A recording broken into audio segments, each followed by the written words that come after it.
दोस्तों, इस वीडियो में मैं आपको जानकारी दूंगा कक्षा 10वीं के अध्याय 8 प्रश्नावली 1 का ये पहला प्रश्न है। और इस प्रश्न को छत्तीसगढ़ बोर्ड एग्ज़ाम में 2017 में पूछा गया था और ये सेट ए में आया था। तो इस प्रश्न को देखिए तो कैसे सॉल्व करना है, बहुत ही आसान है। सबसे पहले जो दिया गया है उसको हम लोग नोट कर लेंगे। तो यहाँ पे हम लोग नोट कर लेते हैं कि इसका जो मूलधन है वो देखिए दिया हुआ है। इसमें 150 रुपये प्रति माह की दर से 2 वर्ष तक आवर्ती जमा खाता में निवेश करता था। कौन करता था? करीम भारतीय स्टेट बैंक में जमा करता था 150 रुपये प्रति माह की दर से 2 वर्ष तक। यदि ब्याज की दर 5% वार्षिक हो तो उसे 2 वर्ष बाद कितनी धनराशि बैंक द्वारा भुगतान की जाएगी, तो ये हमको निकालना है।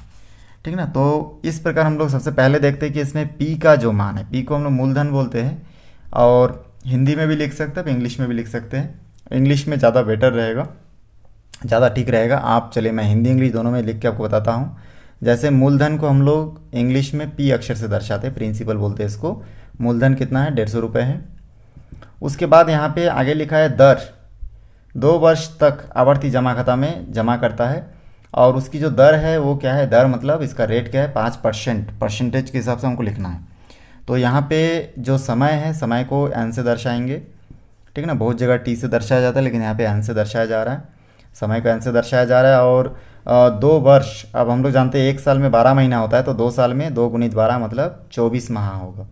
तो माह में हम लोग ज्ञात करेंगे क्योंकि यहाँ पे जो पैसा जमा हुआ ये प्रति माह के हिसाब से हुआ है, इसलिए हम लोग यहाँ पे जो वर्ष है उसको माह में कन्वर्ट कर दिए। और इस प्रकार से दर को हम लोग इंग्लिश में रेट बोलते हैं और आर से दर्शाते हैं। तो स्मॉल आर, कैपिटल आर दोनों से दर्शा सकते हैं। इस प्रकार इसको हम लोग रेट कितना है? 5%। तो यहाँ पे लिखेंगे 5%। तो ये तीनों हम लोग लिखने के बाद हमको एक सूत्र हम लोग जानते हैं, ब्याज का एक सूत्र होता है जो आप लोगों को याद कर लेना है। तो ब्याज बराबर इसमें जो सूत्र होता है इंग्लिश में हम लोग लिखेंगे P/R बटे यहाँ पे 100 और गुना 1/12 लिखना है। और ब्रैकेट के अंदर देखिए n+1/2 आपको लिख लेना है। ठीक ना। तो इस सूत्र का हम लोग यहाँ पे उपयोग करेंगे। इस सूत्र में हम लोग देख देख के p का मान कितना है? 150 है तो 150 लिखेंगे। r का मान देखिए 5 है तो 5, बटे के नीचे 100 है तो 100 लिख लीजिए, गुना 1/12 और n के जगह पे मान देखिए हमारा दिया है 24, तो यहाँ पे 24, फिर ब्रैकेट के अंदर फिर 24 है, फिर इसके साथ एक जोड़ा हुआ है तो इस प्रकार जोड़ दीजिए और 2 का 2 और ब्रैकेट क्लोज। आगे बढ़ेंगे इसमें, तो इसमें देखेंगे कि 0 0 कट गया आपस में और यहाँ पे और कुछ कट सकता है कि नहीं देखेंगे। यहाँ पे 15 बचा, यहाँ पे 5 बचा, यहाँ पे नीचे 10 बचा, 1/12 और यहाँ पे देखिए 24 का 24 और 24 और 1 आपस में ब्रैकेट के अंदर जुड़ जाएगा तो हो जाएगा 25। और इस ब्रैकेट को हम लोग ब्रैकेट ना दे के डायरेक्ट गुना भी लिख सकते हैं क्योंकि हम लोग जानते हैं ब्रैकेट मतलब मल्टीप्लिकेशन भी का निशान भी होता है। तो इस प्रकार बटे के नीचे 2 का 2 ब्रैकेट क्लोज। इस प्रकार आगे देखिए यहाँ से 5 से हम लोग इसको काट सकते हैं तो यहाँ पे हो जाएगा 2 बचेगा और इस प्रकार से ऊपर 15, नीचे आपका देखिए क्या बचा? 2 बचा, यहाँ पे 1/12 और अंदर देखिए यहाँ पे 24 को 2 से हम लोग भाग देंगे तो 12 बचेगा, बड़ी संख्या के साइड में लिखेंगे। तो यहाँ पे ऊपर 12 बचा और 25 बचा, नीचे से 2 कट गया। ठीक, इसी प्रकार धीरे धीरे सॉल्व कर करके आगे जाना है हमको।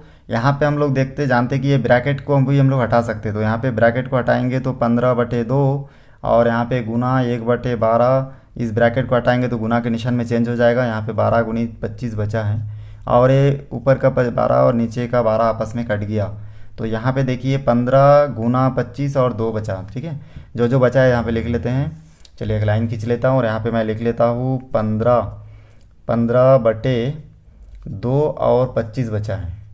और इस प्रकार से 15, क्योंकि 2 से हम लोग 25 को भाग नहीं दे सकते लेकिन 15 को भाग देंगे तो भाग दे के हम लोग देखेंगे कि 15 को अगर 2 से भाग देते हैं तो 2 सत्ते 14, यहाँ पे 1 बचा, दशमलव लेंगे 0, 2 पंजे 10, तो 7.5 मिला है और 25 का 25।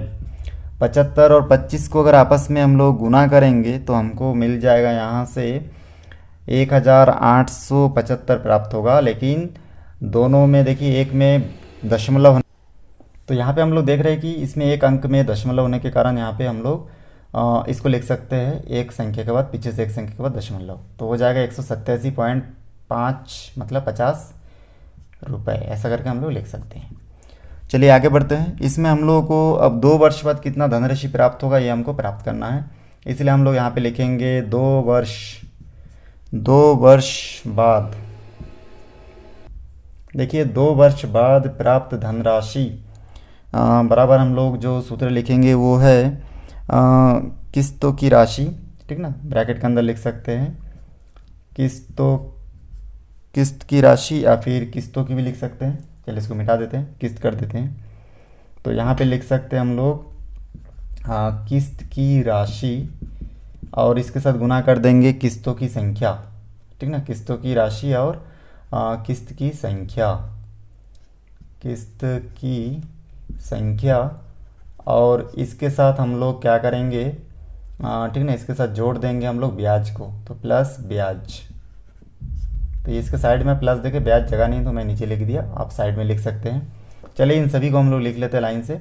तो सबसे पहले किस्तों की राशि क्या है, 150 रुपये करके जमा करता था हर महीना, और किस्त की संख्या कितना है, 24 माह जमा किया, ठीक ना, 2 साल जमा किया मतलब 24 माह, तो 150 गुना 24 और इसके साथ जोड़ देंगे ब्याज। ब्याज हम लोग कितना निकाले, ब्याज का सूत्र लगा के देखिए 187.50 निकाले हैं, तो 187.5 हम लोग लिख लेंगे। और फिर 150 और 24 को अगर हम लोग आपस में गुना करते हैं तो हमको प्राप्त होगा 3600, और इसके साथ हम लोग 187.50 को अगर जोड़ देंगे आपस में तो हमको एक धनराशि प्राप्त होगा 3787.50, ठीक ना, इसको भी रुपए हम लोग लिख सकते हैं। तो इतना हमको प्राप्त हो रहा है। इस प्रकार से देखिए बहुत ही आसानी से हमारा पहला प्रश्न जो है सॉल्व हो चुका है। वीडियो को शुरू से आखिरी तक देखने के लिए धन्यवाद।